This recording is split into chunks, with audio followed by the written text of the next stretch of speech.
This is our Lumo module connector. This connector is used to easily connect different modules.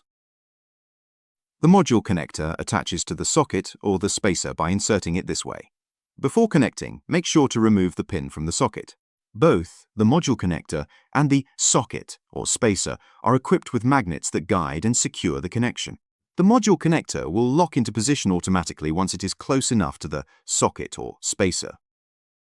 Choose the desired orientation of the module connector and secure its position using this pin.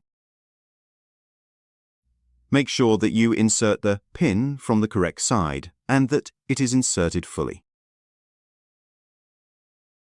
Now you can click your desired module into the front of the module connector. The connector allows you to choose from 6 different positions, giving you full flexibility to align the module exactly as needed for your setup.